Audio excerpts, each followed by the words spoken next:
अंजना मल्होत्रा जी। राधे राधे महाराज जी। महाराज जी, मैं जब रामायण पढ़ती हूँ तो राम जी के प्रति श्रद्धा हो जाती है, जब शिव पुराण पढ़ती हूँ तो शिव जी के प्रति, जब लड़की का ब्याह नहीं होता है तो जो फोटो देखती है उसको सब अच्छा लगता है, लेकिन जब ब्याह हो जाता है और फिर सब फोटो उसको देखने की इच्छा भी नहीं होती यदि वो पतिव्रता होती। उत्तम के बस अस मन माही, सपनेवान पुरुष जग नहीं। अभी संबंध नहीं भगवान से हुआ, इसलिए ऐसा है। जिस दिन गुरु के द्वारा संबंध करा दिया जाता है तो देखो गोस्वामी तुलसीदास जी करे, बने तो रघुवर ते बने और बिगड़े तो भरपूर, तुलसी और अंते बने ता बलिबे पे धूल। इष्ट प्रेम जागृत हो जाता है। हमारे यहाँ कहा जाता है, हमारे हरिवंश महाप्रभु ने कहा, रसना कटो जो अन रटो, निरख अन फुटो ने श्रवण फुटो जो अन सुनो श्री राधा जस। मेरी आंख फूट जाए जो किशोरी जी के सिवा और कुछ देखूं, मेरी जबान कट जाए यदि राधा के सिवा कुछ बोलूं, मेरे कान फूट जाए जो प्रिया प्रीतम के यश के सिवा और कुछ सुनो। ये स्थिति आती है। फिर वो जैसे मीरा जी कह रहे, मेरे तो गिरधर गोपाल दूसरो न कोई, जाके सिर मोर मुकुट मेरो पति सोई। महाराज जी, संसार में अधिकतर भक्तों की ऐसी स्थिति है कि मतलब शनि ग्रह पड़ा है तो शनि जी के पास, भूत प्रेत आ रहे तो हनुमान जी के पास। प्रेम थोड़ी है, प्रेम भक्ति का परिणाम प्रेम है। प्रेम ऐसा, प्रेम तो एक अनन्य होता है। उद्धव जी उपदेश कर रहे हैं गोपियों को, थोड़ी देर सुनने के बाद का उद्धव, मन न भये 10-20, एक हुतो सो गयो श्याम पे।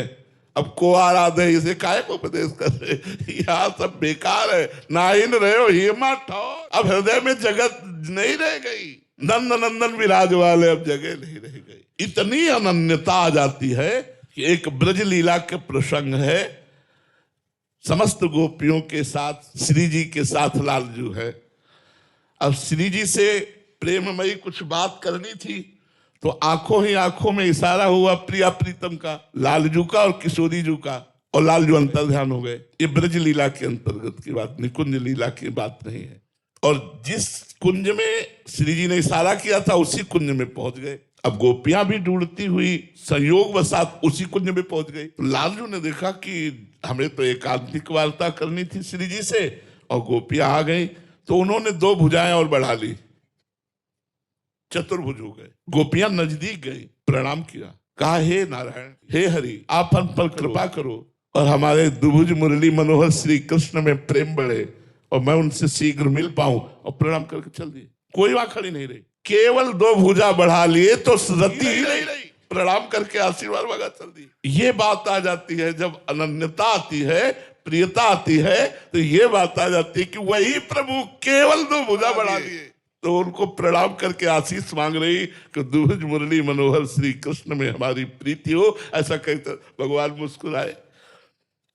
प्रीति का स्वरूप गोस्वामी तुलसीदास जी वृंदावन आए तो जहां मंदिर के पट खुलते वहां ललित त्रिभंगी लालजू, बगल में प्रियाजू। गोस्वामी जी ने कहा, यार बात तो हमें कोई संशय नहीं है, खूब पता है कि जो सीताराम वही राधेश्याम, जो राधेश्याम वही सीताराम, लेकिन साष्टांग दंडवत करना चाहता हूं। साष्टांग दंडवत अपने इष्ट की ही होती है। तो देखो प्रभु, मुझे पता है कि आप ही हो, लेकिन तुलसी तभी दंडवत होगा जब ये मुरली की जगह सारंग धनुष हो और प्रिया की जगह सियाजू हो।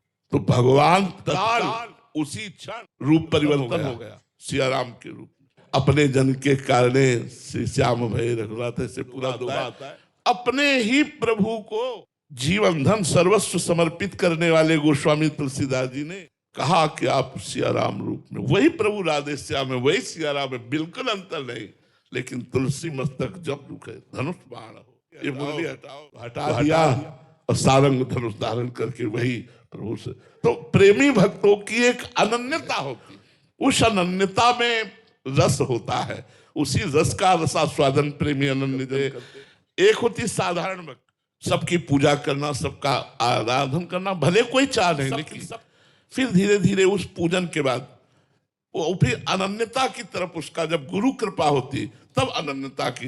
ये सब जितने बड़े भक्त हुए सब अनन्य हुए और भगवान को अनन्यता बहुत प्रिय है। जगह जगह अनन्यता की मांग करते, अनन्य चिंतयन्तो माम अनन्य चेता सततम, अनन्यता की बात भगवान मांग रहे, मेरे अनन्य हो। तो गुरु का वर्ण के किसी एक इष्ट में अनन्य हो जाओ तो लाभ प्राप्त। गुरु का वरण हो गया महाराज जी, बहुत सारे शरणागत शिष्य हैं महाराज जी, अगर उनको कोई साढ़े साथी आता है या भूत प्रेत आ गया तो महाराज जी वो कहाँ जाए फिर, मतलब शनि ग्रह? तो हमारे स्वामी असमर्थ हैं। जितने भी ग्रह नक्षत्र हैं ये हमारे श्री राम जी के या श्याम जी के सेवक है कि स्वामी है। अरे जानकी नाथ सहाय करे तब कौन बिगाड़ सके ना तेरो, शुक्र शनिचर राहु केतु सब हुई हैं तेरे चेरो, जानकी नाथ सहाय करे। अपने यहाँ वर्णन है कि जो पे कृष्ण चरण मन अर्पित तो करी है का नवग्रह। ये बेचारे गरीब नवग्रह क्या कर लेंगे यदि हरि हम पर प्रसन्न है, हरि का हम कर रहे।